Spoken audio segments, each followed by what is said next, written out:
ওকে, তো ফাইনালি চলে এসছে ধূমকেতুর টিজার। হ্যাঁ, অফিসিয়াল টিজার। দীর্ঘ 12 বছর পর আমরা দেব এবং শুভশ্রীকে আবার একসাথে বড় পর্দায় দেখতে পাবো। তো নো ডাউট এটা একটা খুবই এক্সাইটেড বিষয় for Bengali film audience, for Bengali film lovers, যারা বাংলা সিনেমা দেখতে পছন্দ করে, এবং specially treat for Dev fans. তো এক কথায় যদি বলি যে টিজারটা কেমন ছিল, তো এক কথায় বলতে গেলে teaser is looking very good.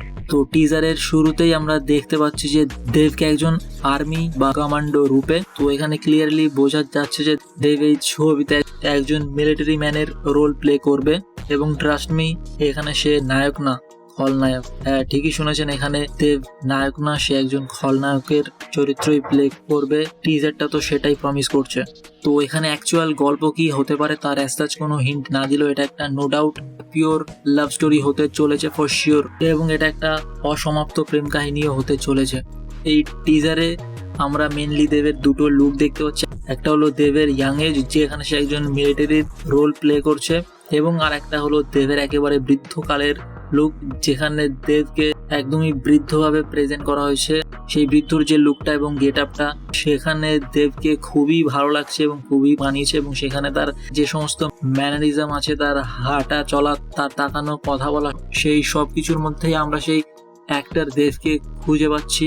তো নো ডাউট এটা কৌশিক গাঙ্গুলির ফিল্ম, তো এখানে প্রত্যেকের অ্যাক্টিং নিয়ে তো কোনো সংশয় থাকারই কথা না। তো নো ডাউট এখানে খুবই স্ট্রং এবং ভালো কাস্টিংও আছে। সিনেমাটা যে ভালো হবে তার একটা অ্যাসুরেন্স এখান থেকেই পাওয়া যাচ্ছে, এবং টিজারটা দেখে কোনোভাবেই মনে হচ্ছে না যে এটা বেশ কিছু বছর আগের একটা টিজার, অর্থাৎ বেশ কিছু বছর আগেই পুরো ফিল্মটাকে শুট করা হয়েছে।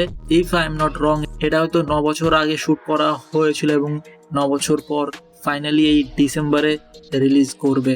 হ্যাঁ, but look and feel wise Dev এবং শুভশ্রীর মধ্যে একটা ড্রাস্টিক চেঞ্জ এসছে, সেটা একদমই ভিজিবল, এবং সেটাই খুবই স্বাভাবিক। বাট ওটার জন্যই টিজারটা আরো বেশি ইন্টারেস্টিং হয়ে যাচ্ছে, এবং পুরো ফিল্মটাও আরো বেশি ইন্টারেস্টিং হয়ে যাচ্ছে because of the nostalgia value. এখানে এটা পুরোপুরি ভাবে নস্টালজিয়ার উপরে দাঁড়িয়ে আছে।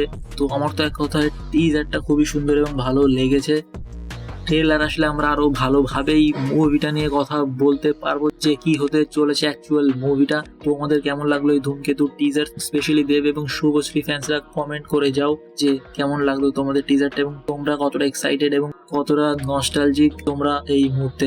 তো চলো দেখা হবে পরের ভিডিওতে, বাই।